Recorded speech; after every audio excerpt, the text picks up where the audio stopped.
आदरणीय राष्ट्रपति महोदय श्रीमान प्रणब मुखर्जी जी, नवनिर्वाचित राष्ट्रपति महोदय श्रीमान रामनाथ कोविंद जी, आदरणीय उपराष्ट्रपति जी, उपस्थित सभी आदरणीय महानुभाव,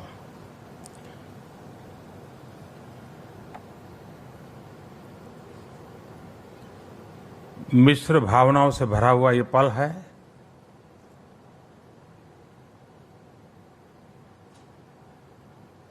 प्रणब दा के कार्यकाल का ये राष्ट्रपति भवन का आखिरी दिन है। एक प्रकार से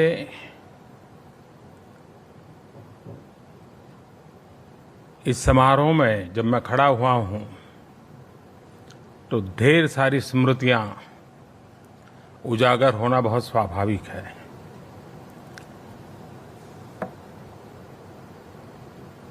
उनका व्यक्तित्व, उनका कर्तृत्व, इससे हम भली भांति परिचित हैं। लेकिन मनुष्य का एक स्वाभाविक स्वभाव रहता है और सहज भी है कि वे अपने भूतकाल के साथ वर्तमान का आकलन करने के मोह से बच नहीं सकता है। हर घटना को, हर निर्णय को, हर इनिशिएटिव को अपने जीवन के कार्यकाल से के साथ तुलना करना बड़ा स्वाभाविक होता है। मेरे 3 साल के अनुभव में मेरे लिए बड़ा अचरज था कि इतने साल तक सरकारों में रहे, सरकारों के निर्णायक पदों पर रहे, लेकिन वर्तमान सरकार के किसी निर्णय को उन्होंने अपने उन भूतकाल के साथ न कभी तराजू से तोला, न कभी उसका उस रूप में मूल्यांकन किया। हर बात का उन्होंने वर्तमान के संदर्भ में ही मूल्यांकन किया। मैं समझता हूं ये एक बहुत बड़ी उनकी पहचान है।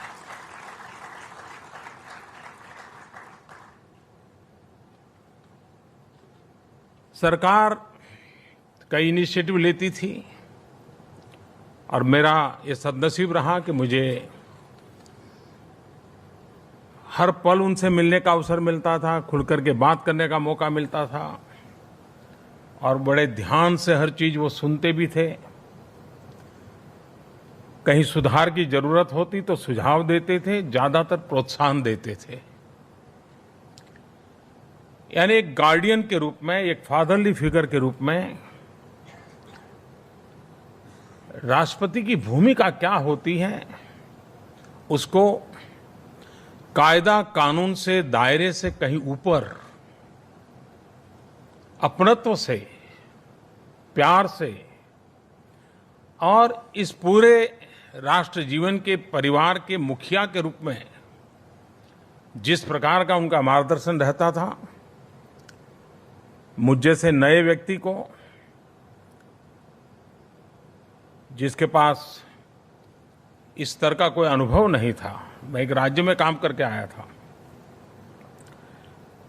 ये उन्हीं का कारण था कि मुझे चीजें समझने में, निर्णय करने में उनकी बहुत मदद रही और उसी के कारण कई महत्वपूर्ण काम पिछले 3 साल में हम कर पाए।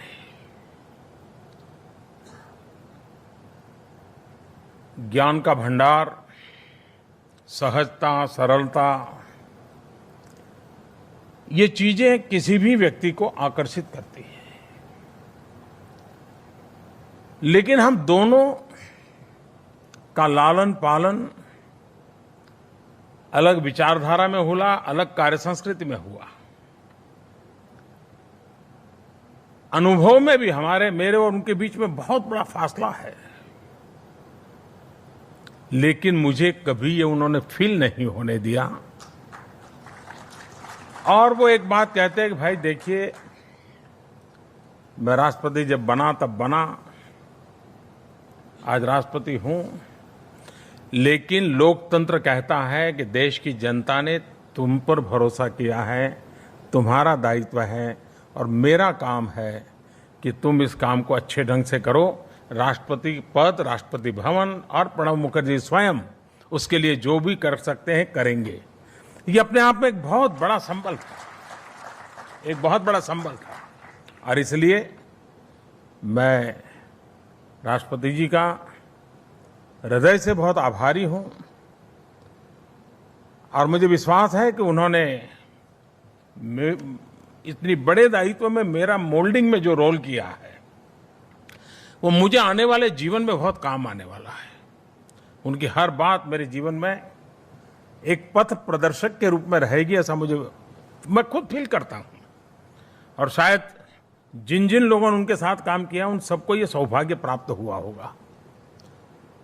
मेरे लिए एक बहुत बड़ी अमानत है, जो अमानत मेरी व्यक्तिगत बहुत बड़ी पूंजी है और इसके लिए भी मैं उनका बड़ा आभारी हूं।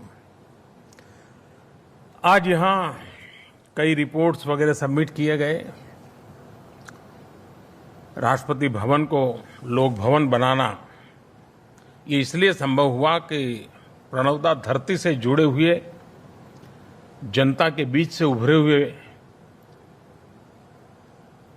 उन्हीं के बीच में रह करके अपना राजनीतिक यात्रा करने के कारण लोक शक्ति क्या होती है, लोक भावनाएं क्या होती हैं, उसको उन्हें किताबें में पढ़ने की जरूरत नहीं थी। उसको अनुभव भी करते थे और उसको लागू करने का भी प्रयास करते थे। तो उसी का कारण था कि भारत का राष्ट्रपति भवन लोक भवन बन गया। जनता जनार्दन के लिए एक प्रकार से इसके द्वार खुल गए। स्वयं इतिहास के विद्यार्थी रहे और मैंने देखा है कि इतिहास की हर घटना उनकी उंगलियां पर होती है। कभी विषय निकालो तो डेट वाइज बता देते हैं, लेकिन वो ज्ञान को, इतिहास के महात्म्य को आगे कैसे ले जाया जाए, और ये राष्ट्रपति भवन में जिस प्रकार से अभी अमिता जी पूरा रिपोर्ट दे रही थी, बहुत बड़ा इतिहास के लिए अमूल्य खजाना तैयार हुआ है उनके कार्यकाल में। और मैं कह सकता हूं कि यहाँ के पेड़ हो, पंखी हो, पत्थर हो, हर किसी के लिए कुछ न कुछ इतिहास है, हर किसी की अपनी विशेषता है और वो सारी किताबों में अब उपलब्ध है। ये बहुत बड़ा काम यहाँ हुआ है और मैं इसके लिए उनके और उनकी पूरी टीम को हृदय से बहुत बहुत बधाई देता हूँ। मैं फिर एक बार प्रणवदा को लंबी आयु के लिए शुभकामनाएं देता हूँ और उनका उतना लंबा तवज्जो, लंबा अनुभव उनकी नई इनिंग में भी मुझ जैसे लोगों को व्यक्तिगत रूप से और देश को स्वाभाविक रूप से हमेशा से उपकारक होता रहेगा, ये मेरे विश्वास है। फिर एक बार मैं बहुत बहुत शुभकामनाओं के साथ आप सबका धन्यवाद। Thank you, Honorable Prime Minister, sir. May I now request the Honorable Vice President to address this.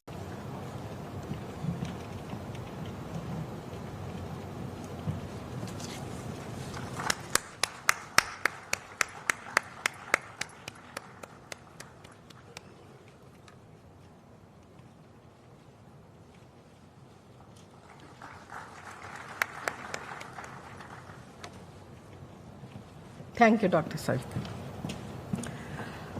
For conservation of heritage, we had commissioned INTAC in January 2013 to draw up a comprehensive conservation and management plan, including structural assessment of the main building through 3D mapping.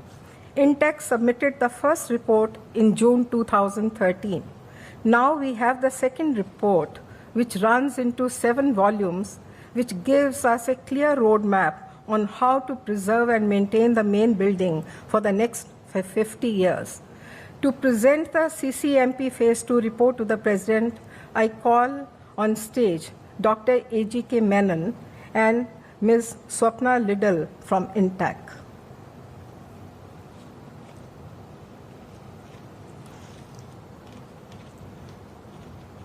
We have only one report being presented because the others are very heavy and voluminous.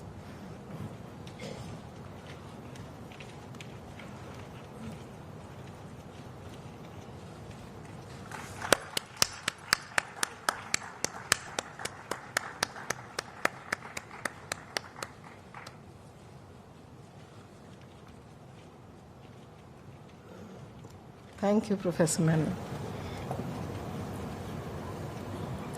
INTAC, in its first report, had identified 65 heritage buildings that required restoration.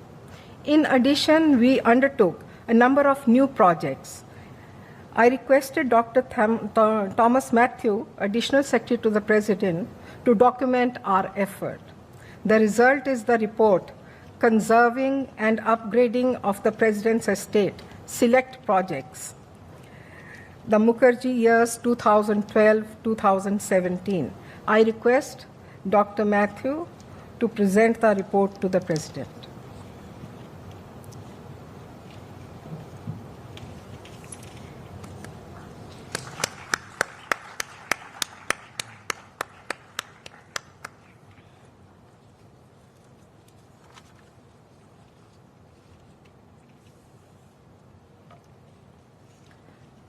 Now we come to the book release part of the function.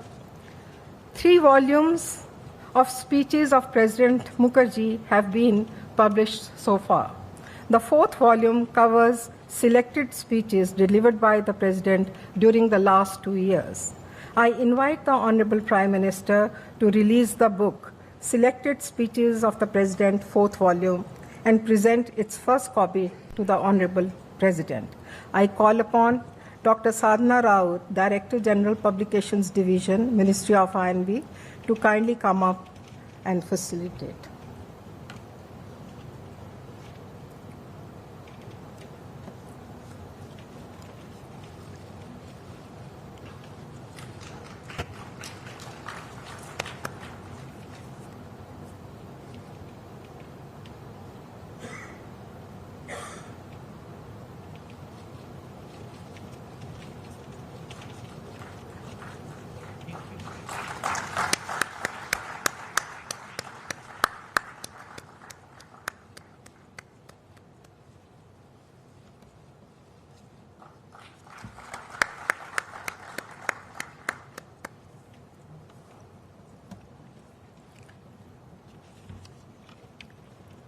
President Mukherjee worked hard to make innovation into a movement.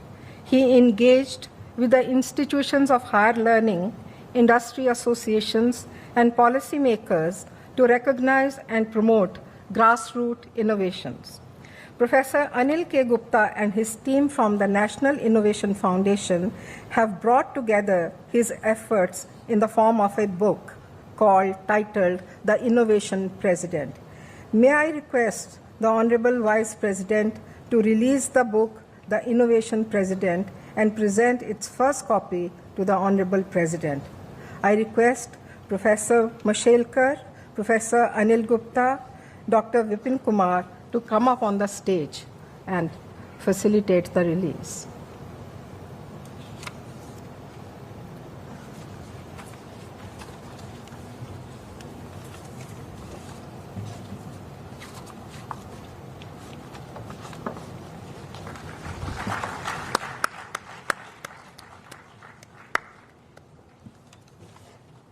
Thank you.